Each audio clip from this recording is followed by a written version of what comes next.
नमस्कार साथियों, स्वागत है आपका आपके ही परिवार बीदा ब्रांड में। मैं आशीष। आज हम लोग पढ़ने वाले हैं चैप्टर नंबर 9, व्यापारी, राजा और तीर्थयात्री। जैसा कि हम प्रत्येक वीडियो में आपको कुछ नया सिखाते ही रहते हैं और आपको उसके साथ ही साथ नोट्स भी प्रोवाइड करते हैं, तो आप हमारे प्रत्येक वीडियो के साथ बने रहा करिए। तो आज हम लोग जानेंगे व्यापार, व्यापारी और तीर्थयात्रियों के विषय में और उनसे संबंधित जो राजा हैं उन सभी के विषय में हम लोग जानकारी प्राप्त करेंगे।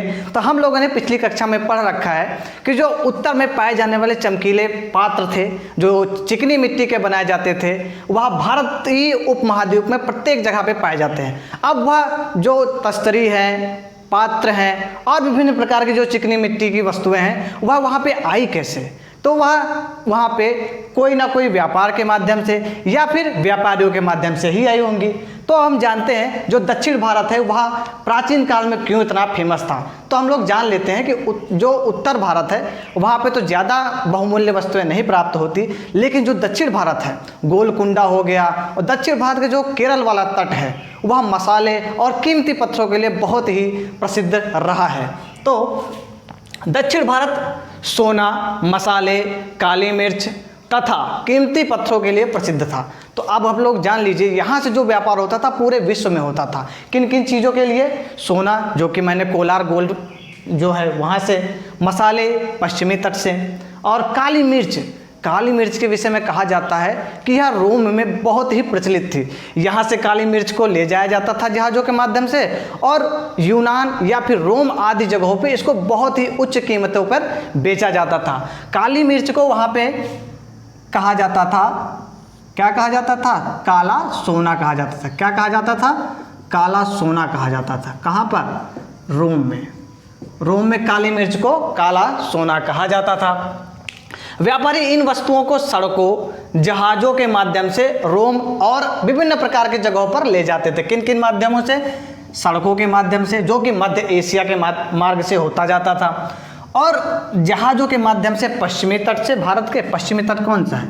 ये भारत का उपमहाद्वीप है, ये पश्चिमी तट है, और ये पूर्वी तट है। इस पश्चिमी तट पर जहाज़ों के बहुत सारे पत्तन हुआ करते थे। इन्हीं के माध्यम से, व्यापार के माध्यम से रोम, यूनान आदि से व्यापारी व्यापार करते थे। व्यापारियों ने कई समुद्री रास्तों की खोज भी की। किस लिए? व्यापार के लिए। इनमें से कुछ समुद्र के किनारे चलते थे। जैसे देखिए, ये समुद्र है अरब सागर, तो ऐसे धीरे धीरे इसी किनारे पकड़े हुए चला करते थे। और कुछ अरब सागर ये है, ये क्या है? अरब सागर है। और ये क्या है? बंगाल की खाड़ी है। इनके किनारे चला करते थे। बंगाल की खाड़ी को पार भी किया करते थे, और बंगाल की खाड़ी पार करते ही क्या आ जाता है? इधर तो श्रीलंका आ जाता है, इधर विभिन्न प्रकार के देश, फिलीपीन, बाली आदि बहुत सारे देश आ जाते हैं। नाविक अफ्रीका के पूर्वी तट से, अफ्रीका के पूर्वी तट कौन सा होगा? ये वाला तट होगा पूर्वी। इस तट से भारत के पश्चिमी तट कौन सा है? ये वाला। इस तट पर समुद्री जहाज़ों के माध्यम से आते थे। तो वे यहाँ पर आने के लिए मानसून का सहारा लेते थे। किसका? मानसून का। वही जो होते थे वह, क्योंकि जहाज़ें बहुत बड़ी हुआ करती थी, उनको ऐसे जो नॉर्मल हवाएं होंगी वो तो धक्का लगा कर ले नहीं जा सकती। तो मानसून जो होता था उसमें बहुत ही ज़्यादा प्रेशर हुआ करता था, जिसके माध्यम से, उस प्रेशर के माध्यम से क्या होती थी? जहाज़ें बड़ी बड़ी धक्के के माध्यम से चला करती थी, और उनको ज़्यादा ईंधन की खपत भी नहीं करनी पड़ती थी, और आसानी से उस डेस्टिनेशन तक पहुँच जाया करते थे। इन लंबी यात्राओं के लिए मजबूत जहाज़ों का निर्माण किया जाता था। जो व्यापारी होते थे वह मजबूत जहाज़ों का निर्माण किया करते थे। जहाज़ कैसे? ये छोटी जहाज़ नहीं। कौन से जहाज़ होते थे? ये बहुत बड़ी बड़ी जहाज़ें होती थी जिसमें ऐसे ऐसे पर्दे लगे होते थे। आपने प्राय मूवीज़ वगैरह में देखे होंगे। इस प्रकार की जहाज़ों का उपयोग विभिन्न देशों से भारत का व्यापार हुआ करता था। अब हम जानते हैं आगे। अब हम लोग बात करेंगे भारत के दक्षिणी तटीय क्षेत्रों के विषय में। भारतीय क्षेत्र जो उपमहाद्वीप है उसका जो दक्षिणी भाग है वह प्रायः तटीय क्षेत्र है। भारतीय उपमहाद्वीप का दक्षिणी भाग तटीय क्षेत्र होने के साथ साथ इसमें दक्षिण का पठार आता है, और यहाँ पे विभिन्न प्रकार के पर्वत आते हैं, जिसमें महेंद्र पर्वत, नीलगिरी पर्वत, और साथ ही साथ विभिन्न प्रकार की नदियाँ कावेरी आदि आती हैं। इसमें इस क्षेत्र में एक नदी कावेरी है जो कि बहुत ही प्रमुख है। इसके द्वारा जो मिट्टी लाई गई थी उसमें एक उपजाऊ क्षेत्र बन गया। उस उपजाऊ क्षेत्र में बहुत ही ज़्यादा उपज होती थी, खेती होती थी और वहाँ से बहुत ही अधिक मात्रा में कर प्राप्त होता था। जो यह कर था वहाँ के शासक और सरदार जो होते थे उसको एकत्रित करते करते एक समय ऐसा आया कि उन लोगों ने बहुत कर एकत्रित कर लिया और वो धनवान हो गए, साथ ही साथ बहुत ही सेना रखने लगे और शक्तिशाली हो गए। धीरे धीरे जो इनका छोटा सा राज्य था वह विस्तारित होते होते होते होते एक साम्राज्य का रूप ले लिया। और साम्राज्य का रूप ले लिया तो यहाँ पे 3 वंशों की उत्पत्ति प्रमुखता से मानी जाती है। कैसे, आप पहले जानिए। संगम कविताओं में मूवेंदार की चर्चा मिलती है। यह एक तमिल शब्द है जिसका अर्थ होता है 3 मुखिया, अर्थात यहाँ पे 3 राजवंशों का शासन बहुत प्रमुखता से माना जाता था। पहले जो थे वह चोल थे और दूसरे चेर वंश था और तीसरा वंश था पांड्य वंश। इन तीनों वंशों में बहुत ही महान महान शासक हुए हैं जिन्होंने दक्षिण भारत को बहुत ही उन्नत बनाया, साथ ही साथ यहाँ के पत्तनों को इतना सुसज्जित और सुव्यवस्थित बना दिया कि यहाँ से व्यापार करना आसानी से प्रारंभ हो गया। जो करीब 2300 साल पहले दक्षिण भारत में काफ़ी शक्तिशाली माने जाते थे, अर्थात इसके जो शासक हुए वो 2300 साल वर्ष पूर्व बहुत ही अधिक शक्तिशाली माने जाते थे। प्रत्येक राज्य वंश के पास 2 केंद्र होते थे, अर्थात 2 सत्ताधारी केंद्र होते थे। जो केंद्र एक किनारे पे होता था अर्थात समुद्र तट के किनारे होता था और दूसरा केंद्र इसके बीच में होता था। इस प्रकार प्रत्येक के 2-2 थे तो टोटल मिला के कितने हो गए, 6 केंद्र हो गए।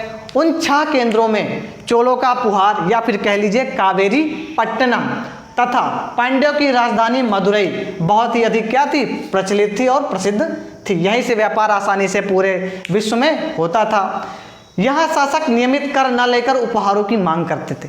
जो यहाँ के शासक थे अर्थात इन तीनों राजवंशों के जो शासक थे वह प्रायः कर नहीं लेते थे, अर्थात आज कर लिया तो अगले दिन कर लिया या फिर महीना में 1 महीने में कर लिया, अगले महीने में कर लिया, ऐसे कर नहीं लेते थे। वह प्रायः उपहारों की मांग करते थे जो प्रायः कभी कभी लिया जाता था। मैंने पिछली कक्षा में बताया है जो कभी कभी कर लिया जाता है उसे क्या कहते हैं, नजराना कहते हैं। उस प्रकार का कर लिया जाता था। कभी कभी ये जो शासक होते थे वह सैनिक अभियानों पे भी चले जाते थे और जिन क्षेत्रों से इनको कर नहीं मिलता था वहाँ से कर वसूलते थे और कर वसूलने के बाद अपने राज्य में आते थे और उस कर का कुछ हिस्सा अपने पास रख लेते थे अपनी सैन्य आवश्यकताओं या फिर राशन आदि की पूर्ति के लिए अपने पास रख लेते थे और बाकी जो बचा हिस्सा होता था वह अपने चाटुकार या कह लीजिए जो उनके पक्ष में बोलता था उनको दे देते, साथी सगे रिश्तेदार आदि इन सभी को दे देते थे। वहाँ पे एक बात आज जो चाटुकार लोग हैं वहाँ पे भी हुआ करते थे, तो वहाँ पे जो उन राजाओं के विषय में जो अच्छी अच्छी कविताएं लिखते थे उनको इसका जो धन का कुछ हिस्सा था दे दिया जाता था। इस प्रकार उनके धन की क्या हो जाती थी, खपत हो जाती थी। इसके लगभग 200 वर्षों बाद अर्थात ये जब सब चलता रहा तो उसके 200 वर्षों बाद पश्चिमोत्तर भारत में, अर्थात भारत ऐसे होता है, ये भारत का क्षेत्र ऐसे रफली मान लीजिए, ये गुजरात वाला, ये पश्चिमोत्तर भारत, यहाँ पर सातवाहन वंश के गौतमी पुत्र सातकर्णी का प्रभाव बढ़ गया था। देखिए जितने भी सातवाहन वंश के शासक हुए हैं उनके नाम के पहले उनकी माता का नाम जरूर आता था। इससे आप लोग जानकारी प्राप्त कर सकते हैं कि यह लोग कौन से थे वंश के, सातवाहन वंश के थे। जो सातकर्णी हैं इनके बारे में जानकारी हमें इनकी माँ बलश्री द्वारा दान किए गए एक अभिलेख से मिलता है, अर्थात इनकी माता ने एक अभिलेख लिखवाया जिसमें इनका उल्लेख मिलता है। ये सभी शासक कौन से, जितने भी सातवाहन वंश के शासक हुए इनको दक्षिणापथ कहा जाता था। अब ये दक्षिणापथ क्या चीज़ है, अर्थात उत्तर भारत से दक्षिण की ओर जाने वाले पथ को क्या कहा जाता है, दक्षिणापथ, अर्थात दक्षिण जाने वाले पथ को कहा जाता है दक्षिणापथ। पूरे दक्षिणी क्षेत्र के लिए यह नाम प्रचलित हुआ करता था। सातकर्णी ने पूर्वी पश्चिमी तथा दक्षिणी तटों पर अपनी सेनाएं भेजी और उनके पत्तनों पर अपना अधिकार कर लिया। साथ ही साथ उसने अपना सारा व्यापार पूरे विश्व में फैलाया और वहां से व्यापार करने। अब हम लोग जानकारी प्राप्त करेंगे विश्व प्रसिद्ध रेशम मार्ग के विषय में। सबसे पहले जानते हैं रेशम होता क्या है। रेशम एक चिकना तंतु वाला मटेरियल होता है जो कि मुलायम होता है जिससे वस्त्र बनाए जाते थे। प्राचीन काल में इन वस्त्रों का बहुत ही अधिक प्रचलन था। और कैसे, देखिए क्या है, कीमती चमकीले रंग और चिकनी मुलायम बनावट की वजह से रेशम के वस्त्र समाज में बहुत ही अधिक बहुमूल्य माने जाने लगे थे। रेशम की खोज उस समय चीन में सर्वप्रथम हुई थी जो कि 7000 वर्ष पूर्व हुई थी। तो चीन में रेशम पहले इसके कीड़े, फिर कीड़ों से इसका कच्चा माल के बाद इनसे वस्त्र बनाए जाते थे। इनसे जो वस्त्र बने होते थे इनको घोड़े आदि पैदल यात्रियों के द्वारा विभिन्न देशों में फैलाया जाता था। लेकिन जब चीन ने रेशम का आविष्कार किया तो वह करीब 200 से 300 400 वर्षों तक दुनिया भर में इसका प्रचार प्रसार नहीं किया, क्योंकि वह सामान उत्पादित कर रहा है तो उसको व्यापार भी तो करना होगा, नहीं तो व्यापार आदि क्या हो जाएगा उसका, या जो पैसे कमाने का जरिया वो तो खत्म ही हो जाएगा। किन किन से व्यापार करेगा? रेशम उत्पादन वहाँ का एक बहुत ही बहुमूल्य साधन था पैसा कमाने का। तो इसलिए उन्होंने कुछ वर्षों बाद रेशम के बने हुए वस्त्रों को विभिन्न देशों में भेजा, एज अ उपहार विभिन्न शासकों को दिया। तो देखिए, चीनी शासक इन वस्त्रों को ईरान व पश्चिम देशों के शासकों को उपहार के स्वरूप देते थे। अर्थात इन जो वस्त्र बनाते थे वो लोग रेशम का अपने देश में, उसको वो ऐसे ही नहीं बेच देते थे, पहले वह गिफ्ट के रूप में उनको देते थे। अगर शासकों को वह पसंद आ जाता था तो उसको बहुत ही अधिक मात्रा में उस देश में डंप कर देते थे, जैसे आज भी होता है, लेकिन उस समय बहुत ही बढ़िया व्यापार होता था चीन से रेशम के रूप में। करीब 2000 साल पहले रोम के शासकों व धनी लोगों में इन वस्त्रों का फैशन बन गया। क्या बन गया?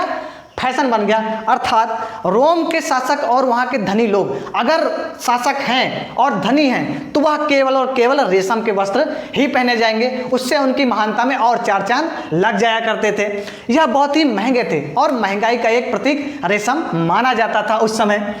जिन रास्तों से रेशम का व्यापार होता है उन्हें रेशम मार्ग कहा जाता है। अभी हम थोड़ी देर में आपको मैप के माध्यम से रेशम मार्ग के ऊपर में विशद विवरण देंगे। कुछ शासक इस मार्ग पर अपना नियंत्रण करना चाहते थे। क्यों? क्योंकि रेशम बहुत ही महंगा है, महंगाई का एक प्रतीक माना जाता था, अर्थात धनवान व्यक्तियों का एक प्रतीक माना जाता था रेशम। तो रेशम जिन रास्तों से जाता था, जैसे मान लीजिए इन रास्तों से रेशम जा रहा है तो इसके इधर और इधर कोई ना कोई तो शासक का क्षेत्र तो होगा ही। तो जिन शासकों का ये क्षेत्र होता था तो वह उनसे कर लेते थे। क्यों कर लेते थे? कि अगर इस रास्ते में कोई चोर डकैत आदि आपके ऊपर आक्रमण करेगा तो हम आपको क्या करेंगे? सेफ्टी देंगे। तो सेफ्टी के लिए वो लोग क्या लेते थे? कर लेते थे। और साथ ही साथ जो रेशम के व्यापारी थे उन राजाओं को गिफ्ट के रूप में भी बहुत सारे उपहार देते थे, क्योंकि पूरे विश्व में उनका रेशम का व्यापार होता था। तो वहाँ गए तो वहाँ से कुछ लेके आए, यहाँ गए तो यहाँ से कुछ लेके आए, और रास्ते में ये भाई साहब मिल गए दोनों ओर, तो क्या कर दिए? गिफ्ट दे दिया, उनका भी जुगाड़ हो गया, उनका भी काम बन गया, तो हो गया ना काम। तो इसी प्रकार कुछ लोग इस मार्ग पर क्या करना चाहते थे? अपना नियंत्रण बनाना चाहते थे। भारत के सर्वप्रथम जो कुषाण शासक थे इन्होंने ही इस मार्ग पर नियंत्रण कर पाया। अर्थात भारत में कुषाण शासक ही पहले ऐसे व्यक्ति थे या शासक थे जिन्होंने रेशम मार्ग पर अपना नियंत्रण एक बड़े भूभाग पर कर लिया था।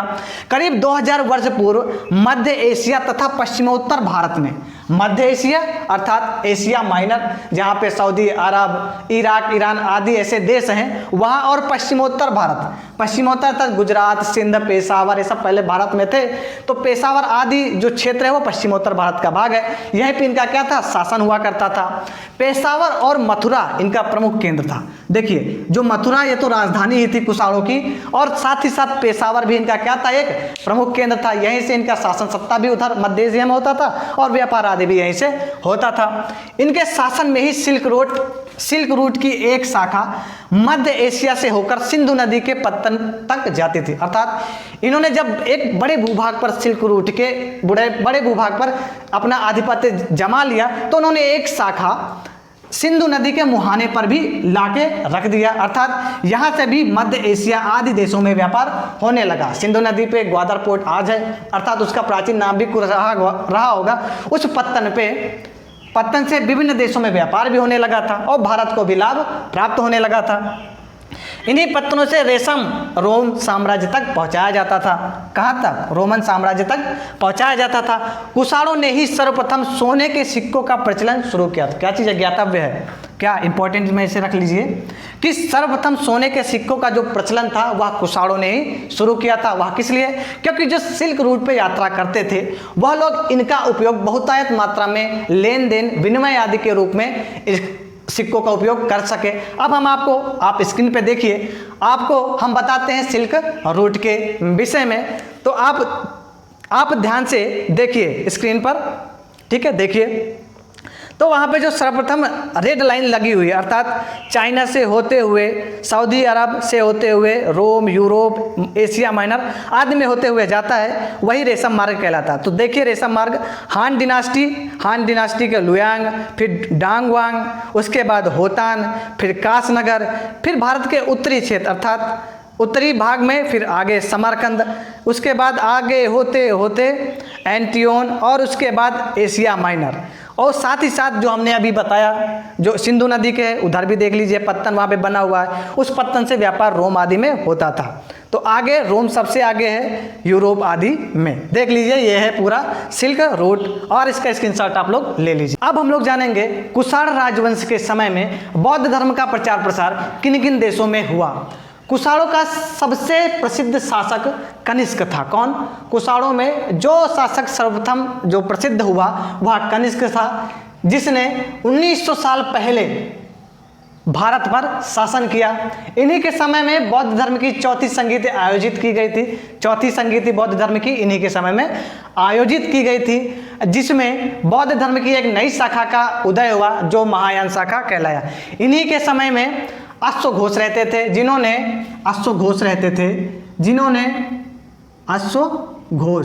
जिन्होंने बुद्ध चरित को लिखा। किसको?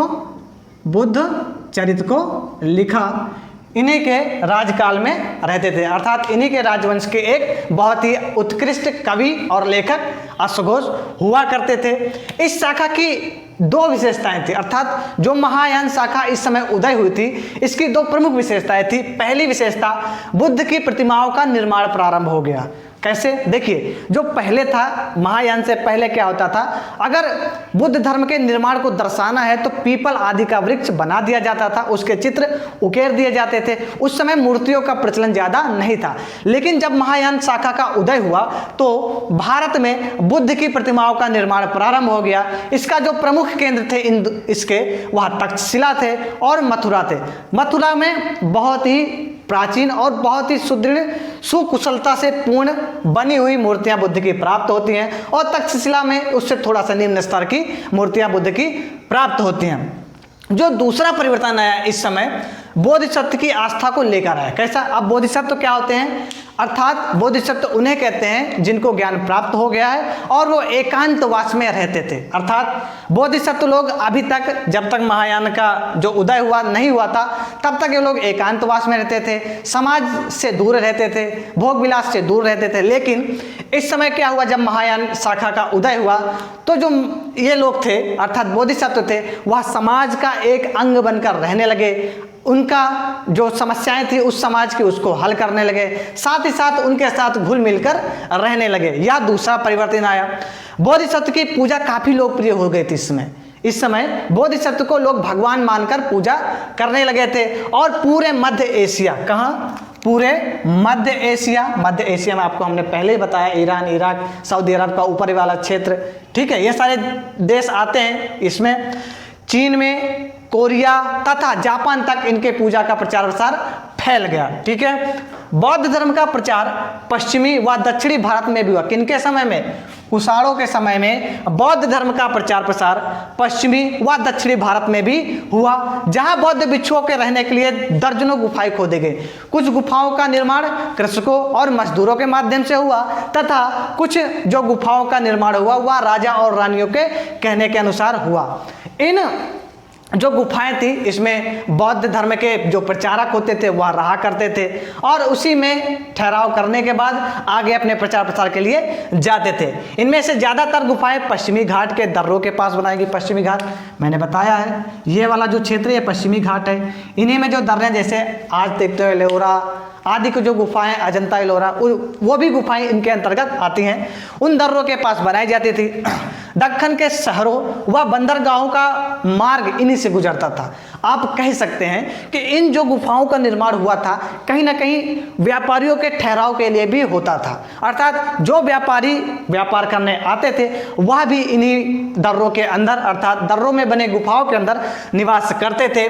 बौद्ध धर्म का प्रचार श्रीलंका, थाईलैंड, इंडोनेशिया सहित दक्षिण पूर्व एशिया में फैल गया। दक्षिण पूर्व एशिया में बाली, मालदीव आदि ऐसे देश आते हैं जहाँ पे इनका प्रचार प्रसार हो गया।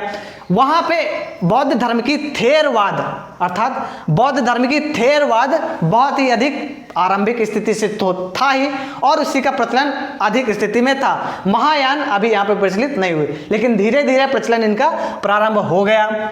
अब जानते हैं तीर्थ यात्रियों की जिज्ञासा के विषय में। देखिए, जब व्यापारी भारत में यात्रा करने आए, अर्थात भारत में जब व्यापारी यात्रा के साथ साथ व्यापार करने आए, तो उनके साथ साथ कुछ यात्री भी भारत की दशाओं को देखने और भारत में बुद्ध धर्म के प्रचार प्रसार को देखने के लिए आए, अर्थात बौद्ध विहारों को देखने के लिए आए। अब तीर्थयात्री क्या होते हैं? ऐसे लोग जो किसी विशेष मूर्ति या फिर किसी विशेष धार्मिक स्थल की पूजा के लिए जाते हैं या फिर देखने जाते हैं, उन्हें तीर्थयात्री कहा जाता है। तो उन्हीं व्यापारियों के साथ कुछ तीर्थयात्री भारत भी आए, जो कि चीन से आए। पहला फायान, जिसको फासियन भी कहते हैं, जो कि 1600 साल पहले भारत में आया, और 1400 साल पहले ह्वेनसांग, अर्थात इसको हम लोग क्या कहते हैं हिंदी में, ह्वेनसांग, भारत में 1400 वर्ष पूर्व आया।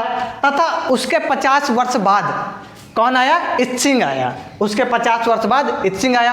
जब फायान भारत में आया और ह्वेनसांग भारत में आए, तो इन्होंने भारत के विभिन्न क्षेत्रों की यात्रा की और वहाँ पे विभिन्न प्रकार के बौद्ध विहारों को देखा, बौद्ध धर्म के प्रचार प्रसार को देखा, साथ ही साथ उस समय जो राजवंश थे उनकी विशेषताओं को भी देखा और अपने यात्रा वृत्तांत में उनके विषय में वर्णन किया।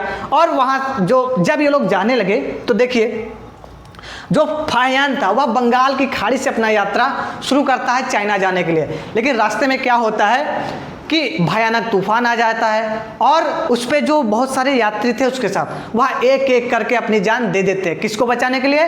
भारत के धार्मिक ग्रंथों को, पांडुलिपियों को बचाने के लिए। और इसी प्रकार जो बहुत सारे जो जा रहे थे साथ में यात्री, वह अपना जान दे देते हैं और ह्वेनसांग अर्थात फायान बच जाता है और अपने सारे ग्रंथों को अर्थात पांडुलिपियों को ले जाकर चाइना चला जाता है। उसी के साथ जो ह्वेनसांग था वह भी भारत को छोड़कर चाइना जा रहा था। तो वह कैसे गया? उत्तर पश्चिम तथा मध्य एशिया के मार्ग से वह गया चाइना में। जब वह मध्य एशिया से जा रहा था तो वह सिंधु नदी में नाव लिया और नाव लिया तो नाव पलट गई सिंधु नदी में। बहाव तेज था तो नदी पलट गई और जिसमें उसकी बहुत सारी मूर्तियां, बहुत सारी पांडुलिपियां गिर गईं।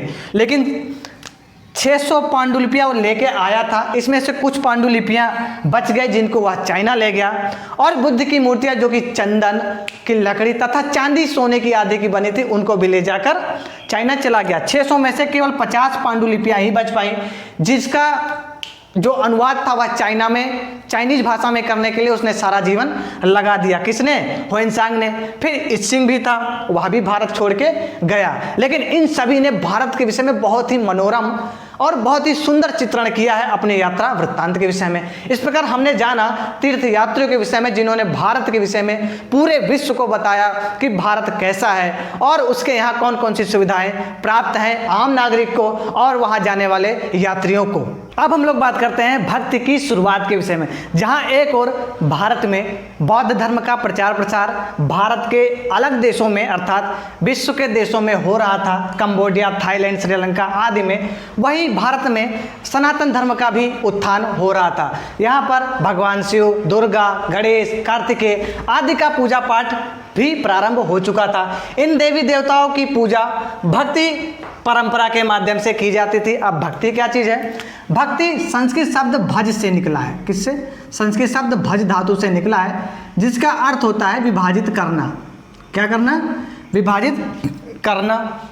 क्या चीज़ है कि भगवान और भक्त के बीच में आस्था और विश्वास का विभाजन ही क्या कहलाता है? भक्ति कहलाता है। भक्ति मार्ग की चर्चा महाभारत के भगवत गीता से की गई है। भगवत गीता में भगवान श्री कृष्ण ने अर्जुन को विभिन्न दुखों से छुटकारा दिलाने का वो करते हैं, अर्थात उपदेश देते हैं कि यह जो संसार है वह पूरा भोग विलास और विभिन्न प्रकार के दुखों से लिप्त है। आप इन सभी को छोड़कर मेरे शरण में चले आइए। वही भक्ति मार्ग था। भक्ति मार्ग अपनाने वाले लोग आडंबर के साथ पूजा पाठ करने के बजाय ईश्वर के प्रति लगन तथा व्यक्तिगत पूजा पर जोर देते थे। जो लोग भक्ति मार्ग को अपनाते थे वह विभिन्न प्रकार के ढोंग ढकोसलों में विश्वास नहीं करते थे, ना वह जाति पाति को मानते थे, ना किसी चीज़ को। अर्थात जो भक्ति मार्ग को अपनाता था वह चाहे राजा हो, स्त्री हो, पुरुष हो, रंग हो या फिर कोई भी जाति का हो, वह भक्ति मार्ग को अपना सकता था और विभिन्न देवी देवताओं की पूजा कर सकता था। भक्ति मार्ग को अपनाने वालों का यह मानना है कि अगर अपने आराध्य की सच्चे मन से पूजा की जाए तो वह उसी रूप में दर्शन देंगे जिसमें भक्त उन्हें देखना चाहता है। रामचरितमानस की एक फेमस पंक्ति है, जाकी रही भावना जैसी प्रभु मूरत देखी तिन तैसी। इस पंक्ति से इसका चरितार्थ हो जाता है। जैसे जैसे इस विचार को समाज में स्वीकृति मिलती गई, कलाकार देवी देवताओं की विभिन्न प्रकार की एक से एक खूबसूरत मूर्तियों का निर्माण करने लगे और विभिन्न प्रकार की सुंदर सुंदर प्रतिमाओं का वो निष्पादन करने लगे। अब हम लोग बात करेंगे एक प्रकार से विवादित शब्द हिंदू की।